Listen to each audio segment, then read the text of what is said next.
Friend of the show, Tommy Fisher is here. Look at him in his bulked up frame there. He's a guy that lifts weights, that gets yoked. We're going to talk to him about TCU football and more. That's all coming up next after this video here on Locked On Horned Frogs. You are Locked On Horned Frogs, your daily podcast on the TCU Horned Frogs, part of the Locked On Podcast Network, your team every day.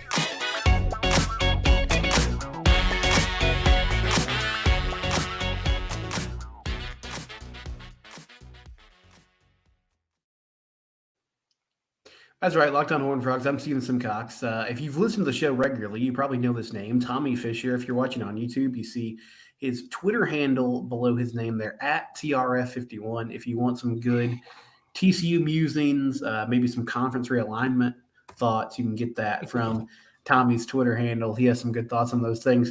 Man, we're in the middle of July here, so we are getting closer to football season.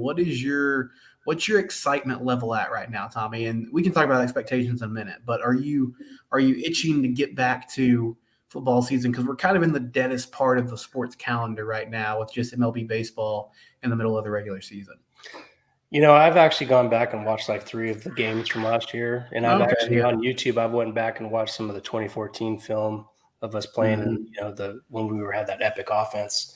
So to say I'm jonesing right now would be kind of an understatement. So I even went back and watched the Chandler Morris Baylor game, nice. Because I got in an argument with somebody on Twitter when they said, we didn't have anybody. So then I had to post about that and share my thoughts on Chandler Morris. But, then I said, it was weird because they were arguing. It was a Colorado fan, of course. And they're arguing like, we're not scared because we saw him. And then I went back and I watched that first half against Colorado. And I was like, yeah, you're right. But then go back and watch this Baylor game. Tell me it's not a different dude. It was a different dude. And so, we'll see. But I'm excited. Yeah, the first half of that Colorado game was so weird. I mean, they looked very uninspired, at least on offense. I mean, the defense did their job. They held up well. But aside from that Darius Davis punt return, there was just nothing there in that first half of that game. I felt like we were playing with our food. I mean, if you watched the game, you could tell who was the superior, athletic, bigger, faster, stronger team. But it felt like we were just trying to be cute too much. And in the second half, we came out and we just bullied them. I don't even know if we even passed the ball. We didn't need to. No, that was a strange thing. They kind of went to and we saw this, Tommy, with at the end of the GP era, they would have they weren't good on offense, but they would have games where they would just figure out we can just run the ball. I think about Texas Tech a few times, Kansas, not really Kansas State because they couldn't out physical those teams, but that was kind of for that group, that was sort of the make or break point. It was up front, can we just run the ball, run the clock? And you're right, they did do that in the second half of that Colorado game. They were just sort of okay, we'll figure out these offensive concepts later. Today, we're just going to hand off the ball and win the football game. It's just okay, we're trying to be cute. Let's just do what we know we can do. And everybody could see it, right? If we started pounding them, we're going to pound them. I think we were trying to get Morris comfortable. And he never really got comfortable. I think he had the jitters, right? Because he was super amped. But if you go back in that third quarter, we got the ball in the third quarter, he marched us down the field. He was efficient. He made his best plays. And then, unfortunately, he got hurt, and that was a wrap for him for the year. Now, he did look good before he twisted his knee in that kind of freak accident there. But looking at this TCU season, so preseason media poll came out, and they're 5th in the Big 12. I think a lot of analysts around the country kind of have a hard time kind of figuring out what to do with this group because they did lose so much from last year, and it's year 2 of the Sonny era. What do you think the ceiling is for this team? Do you think they can go win a Big 12 championship? Do you feel like they can, win some big games on the road down the stretch? How high do you think this team can fly as they embark on another season here shortly? So I personally think they're going to be a 9-3 or a 10-2 team, right? Okay. I think as weird as this sounds, I think that they might actually be better than last year's team, but they might not get all the breaks that last year's team had. The thing about last year's team is we were in so many close games. I think we're in 6 one-score games, eventually you're going to come back to the middle. You're not always going to be, pulling those out, but we made all of the plays that we had to make in crucial moments of the game to carry on, right? To stay undefeated throughout the regular season. I think this year it's probably going to catch up to us a little bit. So I think we'll probably drop 2, maybe 3 games. As far as the poll goes, I understand it, right? But I don't like it. I understand, the most important position on the field is the quarterback position. And the second most important position on the field is probably the offensive line, or those who affect the offensive line being the defensive line, right? So I get it. But I kind of, I look at where Kansas State was ranked, right? And everybody's so high on Kansas State. And I think Kansas State's a really good team. I think they're extremely well coached. I think they know what they do well, and they do what they do well, right? They know who they are, and they do what they need to do. But on the same time, I think that there's a lot of parallels between us and them, aside from the offensive line and aside from the quarterback. If you think about it, they're losing their do-it-all running back, right? They're losing their 2 best wide receivers. They lost them. They're bringing back their good tight end. So are we. They're losing their best edge rusher, right? He was drafted in the first round by the Chiefs. And they lost their best corner, right? He was also a high draft pick. So, I mean, if you think about it, there's some parallels there, but it seems like they're given the benefit of the doubt and we are not given the benefit of the doubt. And when you look at our rosters, I think that we actually have more talent on our roster than they do. I mean, I understand the quarterback and the offensive line, but I don't know. I'm just kind of curious about that. So. Yeah, I'd agree with that. And I wonder too, one thing about this O-line that I think maybe gets missed, Brandon Coleman and Andrew Coker on the outside, like they weren't always the strongest part of that group, but they did play pretty much every snap last year. And so if you have your bookend tackles that are good and that are solid, Tommy, the interior, hopefully as the year goes on, kind of takes care of yourself. And I think this offensive line can gel and come to a place where they are solid and good. Would you agree with that? I would totally agree. And we lost 3 starters, they say, on the offensive line, but to me, we only really lost 2 because John Lance played every bit as much as, the person number Wes Harris. Yeah. He played equal amount as Wes Harris. And, that's great. I'm really interested to see how this transfer from Jackson State comes in, the big dude. Willis Patrick, he's a bowling ball, I think. And then if we could figure out the center, if the guy from Maryland comes in, Dearly or whatever his name is, I think we could be good. I'm really interested to see how the offense does early. And I'm really interested to see, like, are we going to be a quick, are we going to get the ball out in 2 seconds, or are we going to do deep shots? I'm kind of curious how we're going to do that, how we're going to fit in the RPO game, the run game. I think we're going to go as far. If the offensive line can perform above average, I think we'll be totally fine because we have elite skill position guys. We have, good running backs. I think our defense is going to be better than it was, even though we're losing our premier edge rusher. I think these 2 young guys, number 94 and 97, Paul, I don't even want to attempt. Paul Wale, yeah. Yeah, I think they're going to be real good. And the thing about our defense is, we don't really rely that much on the pass rush. We want those guys up front to kind of occupy the offensive linemen, so our linebackers can spill and fill, right? And we'll blitz when we need to blitz and stuff like that. I'm very happy that we're bringing back pretty much everybody in the defensive backfield aside from THT. And I'm happy that we got the corners that we got. The kid from Florida, I think he's going to be a stud. And even if he isn't, then we still have the Canada kid, the JUCO kid, who's going to be really good. So I think the defense will be better. I like how the schedule lays out. I like the first 6 to 7 games. We have the weaker part of our schedule. So I think the defense could carry us if they need to the first 7 games until the offense kind of gets things figured out. I like how that sets up. By the time we go to Kansas State, we should be peaking, I would hope, as far as a team if everybody stays healthy. Yeah, and when you watch the highlights of that Baylor game, you were talking about that Baylor game that Chandler Morris played in. What did you see? I remember it was a pretty YOLO game plan. I mean, they were throwing the ball all over the place. It looked like he was ripping some throws. What did you see in that performance that gives you hope for the future moving forward?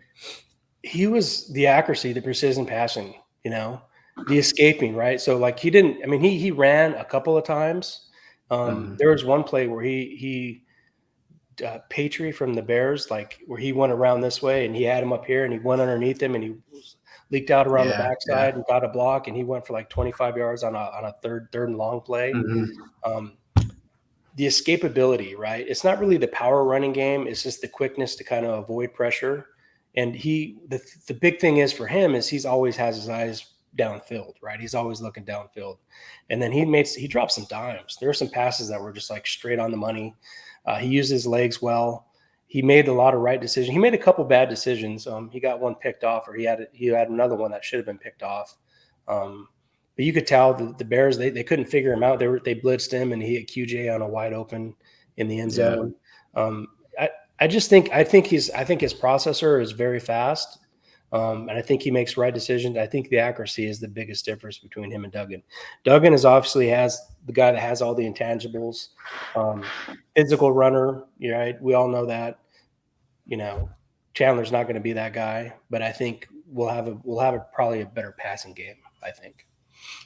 All right, so we've talked about this team. When we come back, I'll ask Tommy about where recruiting is at the moment for TCU football and if he has concerns about where they should be maybe coming off a great season last year. We'll do that next on Locked On Horned Frogs. I do want to briefly talk about Bird Dogs. Bird Dogs, they got shorts and pants that are really comfortable. They flex to fit you well and make you feel good. They're versatile. You can go to birddogs.com/lockedoncollege. You get a free Yeti tumbler with any purchase. So go buy those today and get that free Yeti tumbler. Again, that's birddogs.com/lockedoncollege. You can wear them just about anywhere at a formal event, work, or just out around the house, out on the golf course. Bird Dogs, they make you look good, they make you feel good, and they're a proud sponsor of the Locked On Network. So, Tommy, we're talking here about TCU football, and I think, it seems like fans are a little frustrated or restless. Recruiting has kind of hit like the summer lull. I know the staff is taking some time off as well, but we're in a dead period. It seems like they've kind of gotten the guys they're going to get for the moment, and now they're sort of resetting the board. I like the players that they've hit on. They've also missed on some guys. Do you feel like they are performing under expectations given what happened last year? Or are you disappointed there's not more momentum around this 2024 class at the moment? So when people look at the rankings, right, we're like number 54 or something like that. Yeah. I don't know what we were this time last year, but I do know that a lot of the players, like the better players that we got, they hadn't signed with us yet. Some of them were signed with other teams, right? Other good programs. So I have hope that we're gonna, we'll probably land some of those that are signed somewhere else, that are heavily looking somewhere else. We got to keep in mind it's July. It doesn't matter until December, right? Right. So yeah, I would like us to be higher, especially coming off the run that we just had. But I tell you what I do like. I do like that half of what we have is almost a blue chip, right? So we have we don't have many, but we have what we do have. Half of them are 4 stars, if not. Yeah. I think for us, I think our roster is pretty good. I think it's kind of stacked. So I think quantity and quality, right? So I think quality is going to be more important for us than quantity. And unfortunately, these rankings are based off of quantity, probably more than they are as quality, right? So a team like Tech could have like 25 kids, and we can end up with 15, but we'll have the same number of blue chippers. If not, we would probably have more. So I think the ratio, I think what's important for us is to have quality guys, right?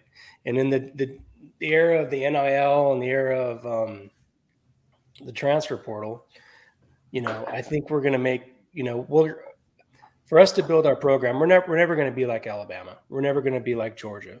We're never going to be able to offer some of these elite guys huge money, right? Now, our thing is keeping the guys that we have, keeping them happy with the NIL that we have. And I think our NIL is strong, but it's never going to be at a blue blood level. And that's fine. We don't need it to be. We just proved that we can compete with what we got. And I think that the talent is going to continue to get better and better. I think we're going to be that team. There's a lot of elite players, 5 stars, high 4 stars that went to Texas A&M, that went to Alabama, that went wherever. and they got there their first year and they're third on the depth chart or whatever, and they're going to want to come home, and right. we're going to be there to catch them. So I think we don't need to over recruit. I think we need to leave a 50-50 approach. We need the recruits that we do get, and we need to develop them, which is what we do. I can't tell you what a difference having a strength and conditioning guy like Kaz does to this team. I mean, I was watching them practice, and everybody's just bigger, faster, stronger, and we're developing guys. So I think we're going to be totally fine. I mean, even if we don't have a top 10 class ever, I think as long as we stay between 10 and 20, I think we're going to be doing just fine. Yeah, and I mean, average recruiting ranking is kind of what you're talking about there, which I think at the moment it's 89.1. I saw the other day, if you take Texas and Oklahoma out, that's tops in the Big 12. Tech is pretty close there at 2, but yeah, they do also take more players. They're kind of loading up on the high school ranks, which is, a different strategy, but one that can for sure work. I think this was you that said this on the board recently. I wanted to ask you about it because I thought it was a good point.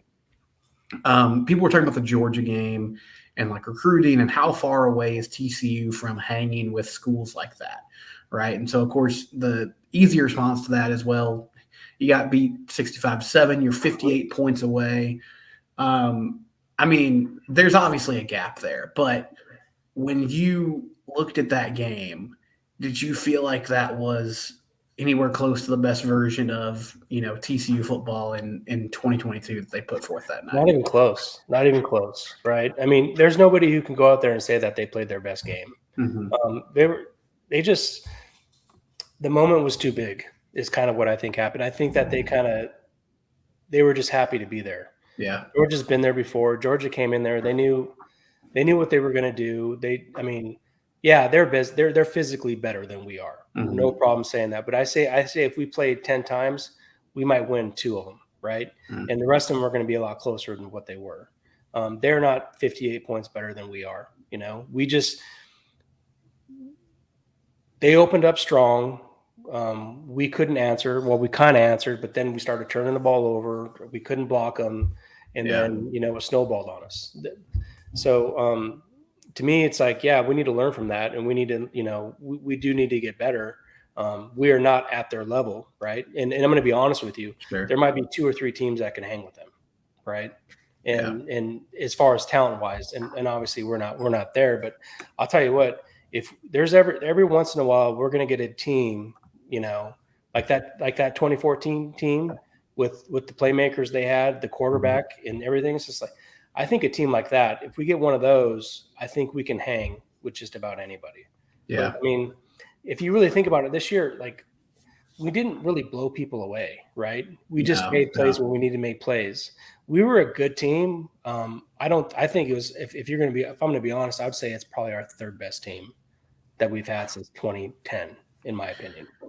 Yeah. And I think most people would agree with that. It's hard to keep in perspective too. Like that was year 1. And a lot of people thought that was a rebuilding year coming into the season. And like expectations were sort of like, okay, let's make a bowl game. Let's hopefully win 7 or 8 games, maybe win a big, plus an upset that sort of galvanizes the fan base again. And so they certainly exceeded expectations. I agree with you. I think that, listen, it was what it was. But a funny thing about that too, I remember after the playoff, it might have been like the day after they did College Game Day was doing like New Year's Day coverage, right? And they talked to both Sonny and Kirby. And I'm not saying this to like take a swipe at Sonny, but like Kirby, I thought he was kind of joking at the time, but I feel like now he's actually serious. He was saying like he didn't even know where the game day crew was. Like he had no idea what games were on that day. Like he and his staff, they were already in the film room. They were pissed off. They almost lost Ohio State. They were breaking down TCU film. And I think like naturally TCU sort of took a couple days to be like, man, we just beat Michigan. Like we were playing for a national title game. And just the idea that like, for Georgia, this was expected, and now it's just fully into business mode. It kind of set them behind the 8 ball from a preparation standpoint, I feel like, to a certain extent. Oh, 100%. I mean, you could tell. I mean, they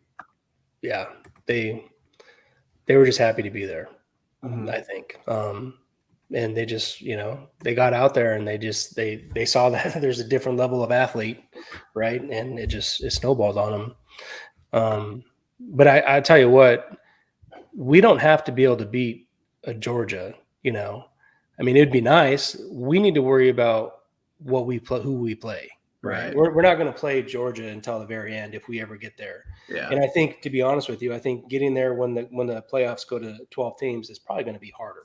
Yes. Because we're going to have to beat more high-end teams. Right. I'm not saying we can't do it. I think we can. But we need to, first thing we need to worry about is be able to beat everybody in our conference. Mm-hmm. And nobody in our conference is going to be at Georgia's level. And for some reason, I don't understand that Texas recruits at around Georgia's level, but they don't have the dudes. Right. So, and again, we only have to worry about them this next year. One more year. Yeah. So we just got to be able to beat the Kansas States. We got to beat the Texas Techs. I think the UCF team is going to be really good in a couple of years. I think they're going to start to turn things around. They're going to recruit high level. So we just got to beat teams like that. And we just got to get in the dance. And when we get to the dance, hopefully we have that once every 4-year elite team with the elite quarterback who can make things happen. And we have those playmakers.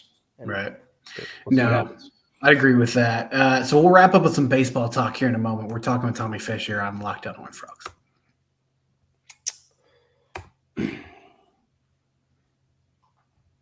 All right, so just a couple updates. We're actually recording this on Tuesday. It'll air on Wednesday, so some things will change between now and then. But at the moment, some TCU baseball draftees that went on Monday's coverage of the draft. So Ryan Vanderhei got picked in round 10 by the San Francisco Giants. If you remember, Ryan, he actually started the season as their Friday night starter, dealt with some injuries, dealt with some setbacks, and then he didn't really participate for most of the year. I assume he'll be moving on to pro baseball. Also in round 10, Cam Brown to the Philadelphia Phillies.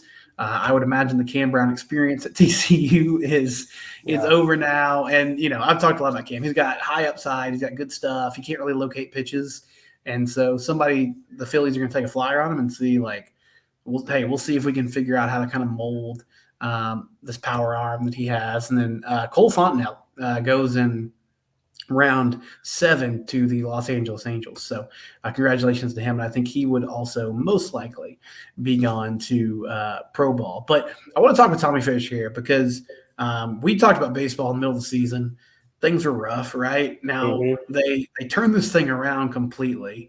So I guess what's your perspective now? How much did your mind change about the baseball program kind of moving forward after that run to Omaha and making it to essentially the Final Four before losing to Florida? I'm so proud of this team. I'm so proud. I mean, it took us a while to figure it out. I'm so excited for these freshman arms, right? Mm-hmm. Once we kind of dialed in the pitching, and then the pitching started, and then the bat started coming around, and we saw what we could be, right? I think the program is in such a good place right now. We're able to bring in some high end level transfers. We've always recruited well.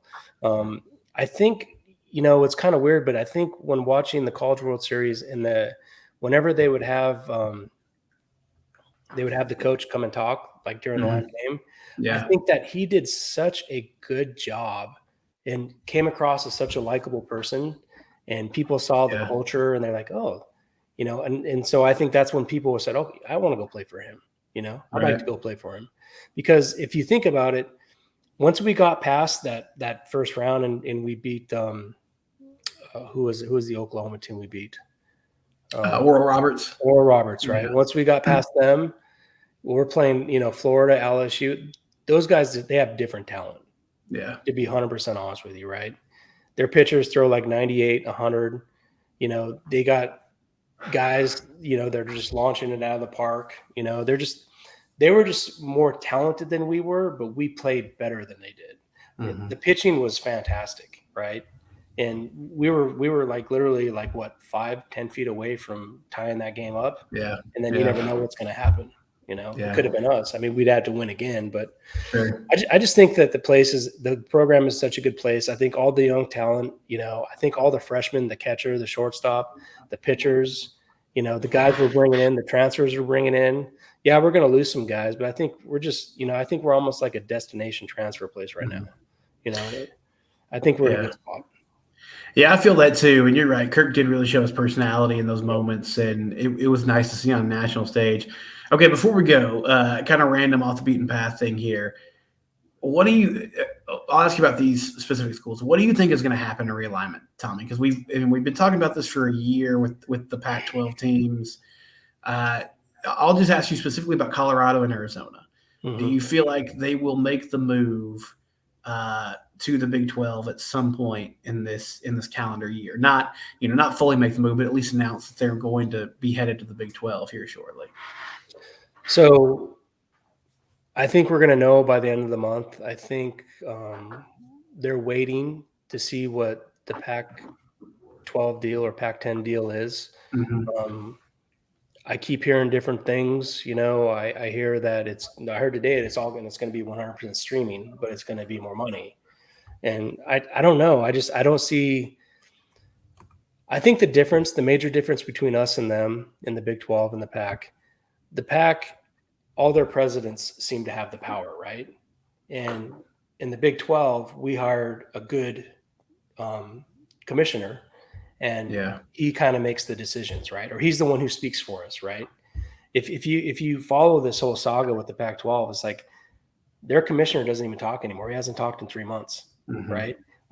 Everything that comes out is coming from one commissioner, or not one commissioner, but one Pac-12 president or another Pac-12 president. And then one Pac-12 president says, yeah, we're really close and blah, blah, blah. We have the framework of what it's going to look like. And then the Arizona guy's like, well, I haven't seen anything. I don't know about that. And so to answer your question, I think if one leaves, they both leave. And I think Colorado's probably going to leave. Mm. At least that's what I'm hoping. I don't know though. I mean, the money that they get from research, and I understand that, is significant compared to what they would be getting. Just that affiliation being with Stanford is something different. But honestly, I think it ain't going to matter in the end. Right. I think in the end, and then by the time the next TV deal goes around, I think the Big Ten is going to take Washington and Oregon, and that's going to cripple them, and we'll be there to pick up who we want to pick up. And the same thing with the ACC. Whenever their thing ends or whenever somebody gets out of it, we'll be there to pick up what we need from them. But I think we don't need to worry about it. I think what TCU needs to do is they need to do what they're doing. They need to win in football. They need to win in basketball. They need to win in baseball. We need to build our brand. We need to get our viewership numbers up, because ultimately what we want to be one of those teams that's sought after, right? Right. We want that Big Ten money or that mm-hmm. SEC money. We want to be one of them, because that's kind of where things are going. Yeah. There'll always be that third conference, but we're never going to catch up to where they are, and if you watch TV, you watch the games, it ain't even about how good you are, No, it's just about money. It's about revenue. Yeah. It's about it's like the SEC is so much better than the Big Ten, but the Big Ten gets more money mm-hmm. because the cities that the Big Ten are in, right? The region, the people, the population, and the TV monitors like Ohio State and Michigan. They draw so much better TV viewership from even in Alabama or LSU. Yeah. So it is what it is. We got to be good enough to be one of them, to be among them. That's all I'm worried about. Yeah, it is a crazy kind of value system. Well, he's Tommy Fisher. Again, that's at TRF51 on Twitter if you want to follow him. Tommy, thanks for being on the show today, man. I appreciate it. Thank you for having me. It's Locked On Horned Frogs. Subscribe to our YouTube channel. It's your team every day.